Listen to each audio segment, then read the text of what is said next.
Hi and welcome back to the third and final video on this parts caster, What the Hell's This Rebuild. Now if you remember, this guitar originally looked like this.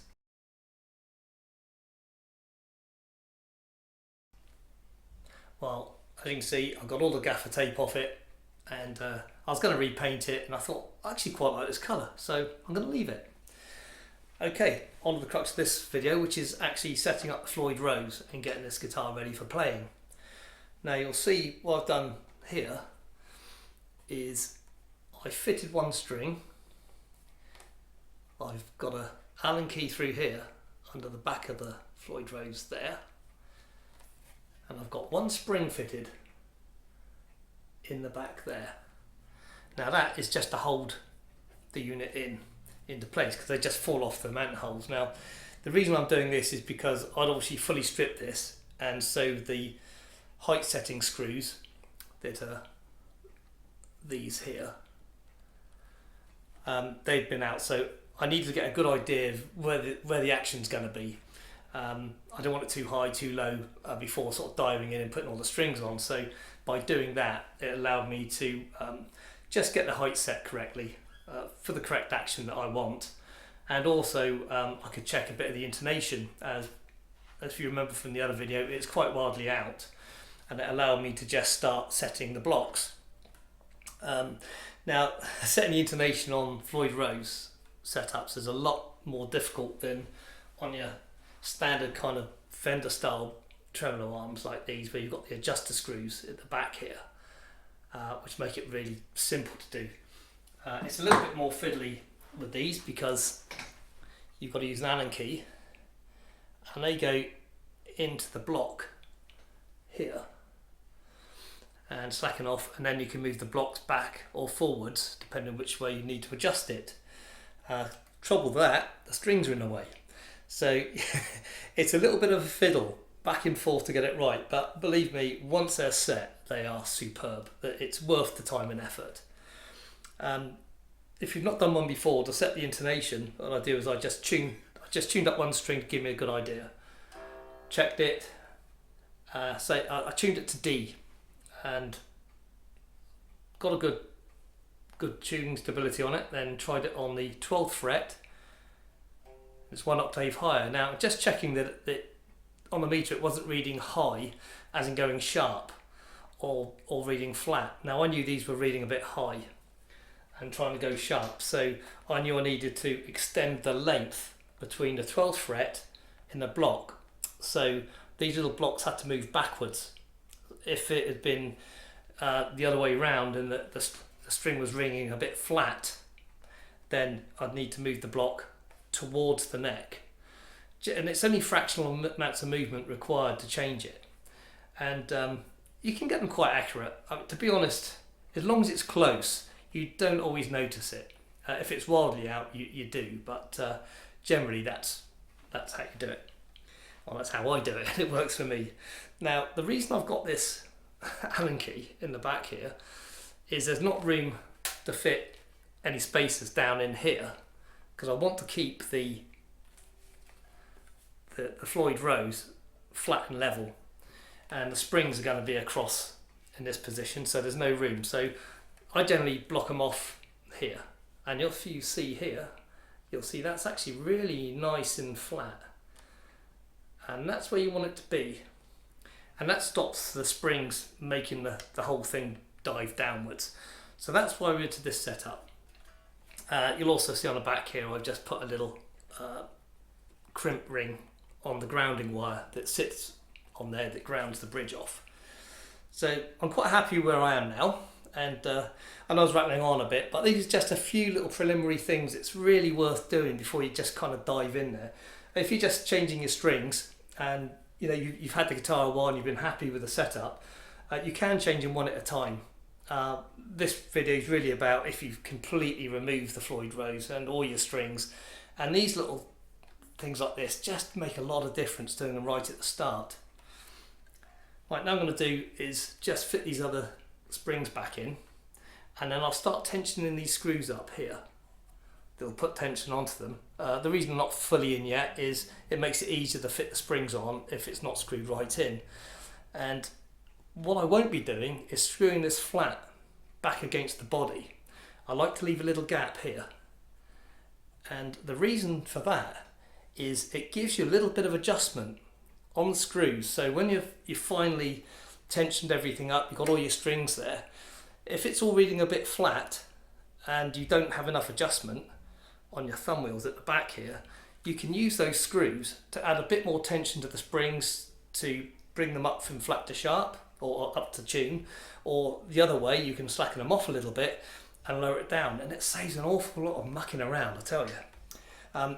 The last thing I'm going to tell you to do now, or tell you about, is these thumb wheels, which are your tuning wheels, because obviously on a Floyd Rose your tuning pegs are only to initially set so far towards a tuning, then it's locked off, and then you rely completely on these thumb wheels to just make fine adjustments to keep the guitar in tune.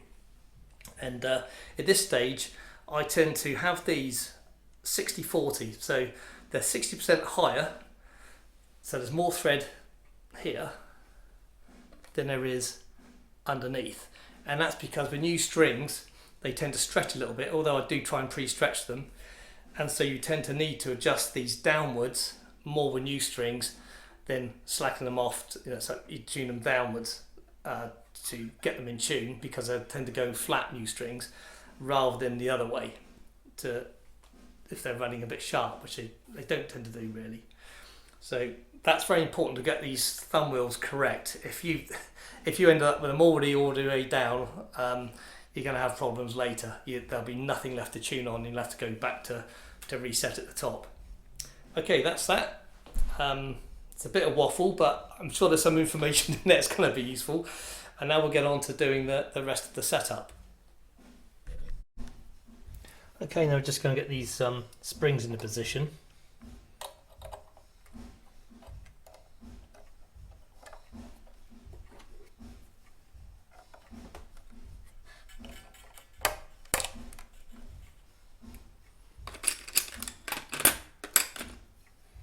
I do find it's easier to do them this way, put them that way round first, then trying to do it the other way. Having said that,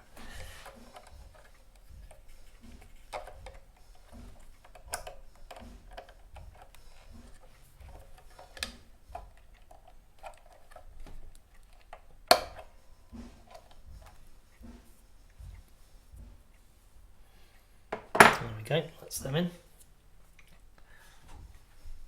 Now I'm just going to tension these up now. Like I said, I'm going to leave a little bit of leeway to screw them further in or to release them back out.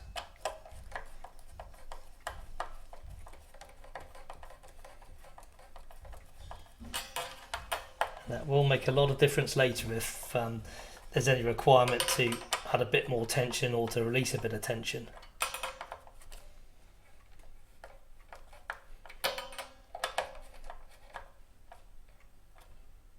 Okay, they are very long screws, so there's plenty of meat in there. As you can see, there's probably about sort of 6mm there. Okay, turn this back over. There should be a lot more tension on there. Obviously, I managed to cut myself on the spring. If you had a nicely painted guitar, you would have something to protect the body, because I've just blocked this off with an Allen key, and it's going to be fairly easy to remove, I hope, especially with the whammy bar on.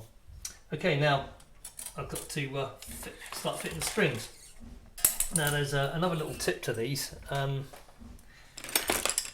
actually seen, sorry, change the subject again.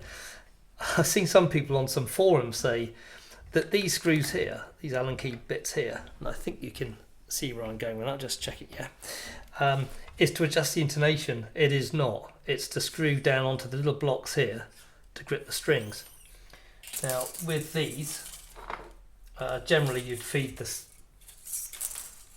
string up through the block, but on Floyd Rose setups you don't. You have to cut the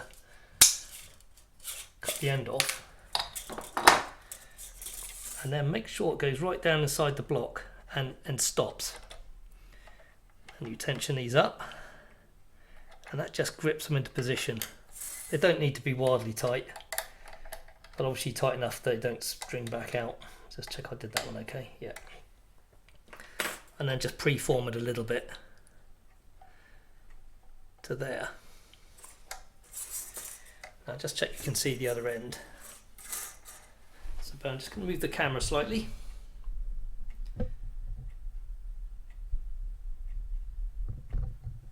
I hope you'll be able to see this. Now at the other end,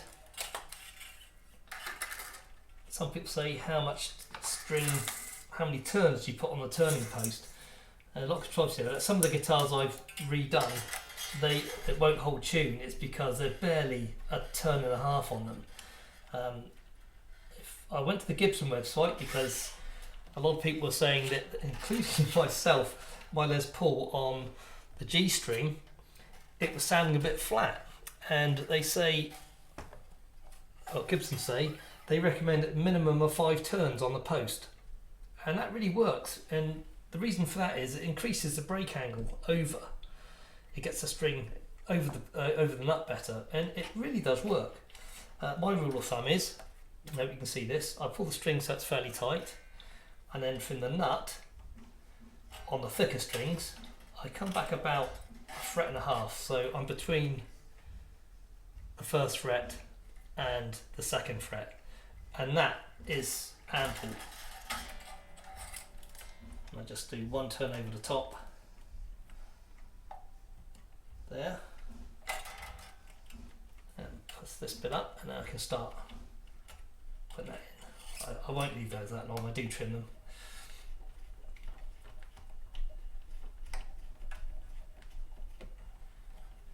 Okay, let's get somewhere close now. I could probably put a bit more on there because that's only going to be about 2 to 3 turns. But it's quite a nice angle over the top, and these are clamped off anyway, so I'm not going to worry too much about that. What I'll do now is just fit the first block, but I won't tension it right up.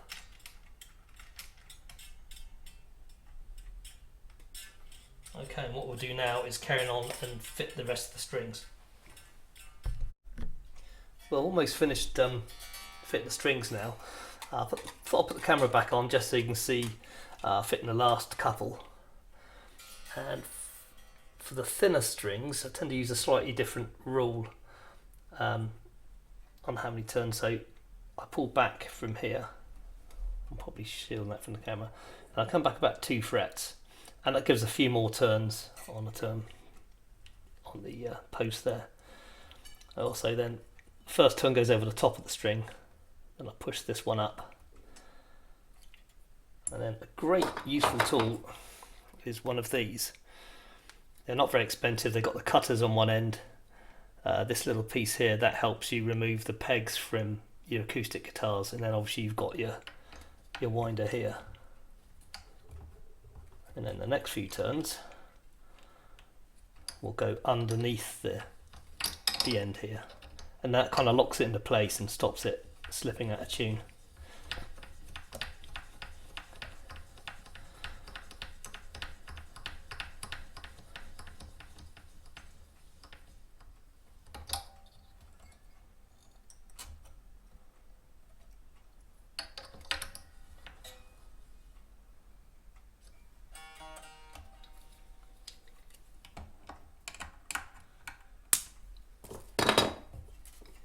Just the high E.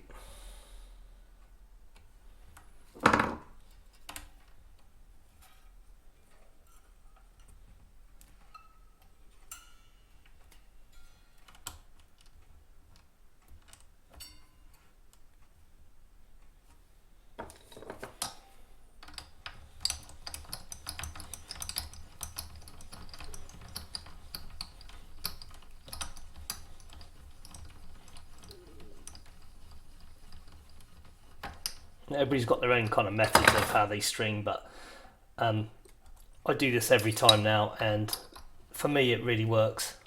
Things stay in tune, and everybody's got their preference of strings as well. I like these. I'm not endorsing them in any way. but I've tried many different makes, and I just found that the Dario XL10s, they don't seem to tarnish, and they just stay in tune even if you do lots and lots of bending and stuff on them. So I've got quite a few guitars, so I want them to be reliable, and I want to change strings every few weeks, so those tend to be the ones that I stick with. I'm just going to put these little locking pieces back in now, and then we'll go on to the next stage of preliminary tuning and then locking these off.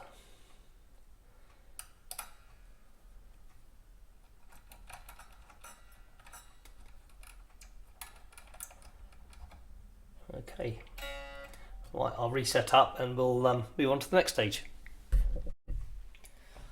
Okay, what I've done now is I set the guitar up so you can see the poly tune. The blocks aren't tight yet, but I've tuned the strings. And you see they're just about on tune for standard tuning.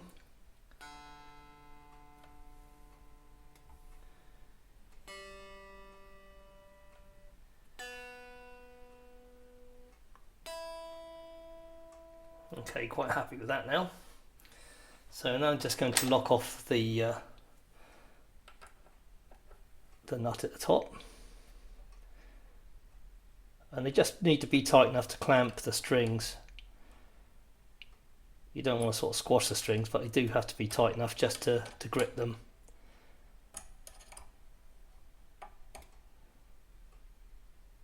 Okay, I think that's okay. Just recheck. It may have shifted the tuning a little bit. That's not too far out.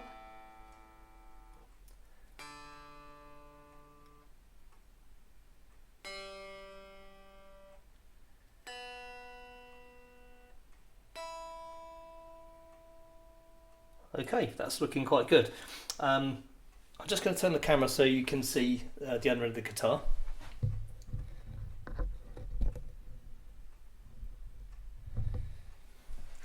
Right, you see I've just screwed back on the whammy bar.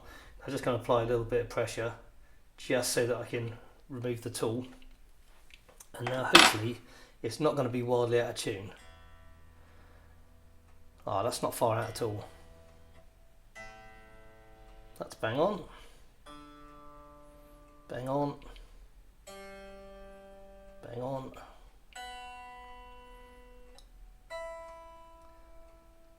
That's good. So what I can do now, any fine tuning, I can just do the thumb wheels at the back here, and I notice that the E, and that's just needs a tiny bit, so just tighten the thumb wheel and there you go, it's bang on. So there you have it, how to set up a Floyd Rose. Obviously they're new strings, they might stretch a little bit in time. I can adjust that out of the back on the thumb wheels. And the other thing, if you remember, on the back of the guitar where the springs are, there's some movement there as well. So if they had gone wildly off when I released the block and took the Allen key out the back here, if it had gone quite flat or quite sharp, we could just slacken the screws off or done them up just a turn or two just to bring them back really bang on tune really, or close enough to allow the thumb wheels to do their job. So there we are. I hope you kind of found some useful bits and pieces in this. That's how we always set them up, and it's proved reliable for me. In fact, I've just taken a guitar out of its case that I'd not played for some months and it's still bang on tune. So it just shows how good these Floyd Rose setups are if they're done in the right order. So yeah, I hope it's been helpful, and my next video I'll be playing this and you'll see what it sounds like. Okay, thanks for watching, catch up soon, bye now.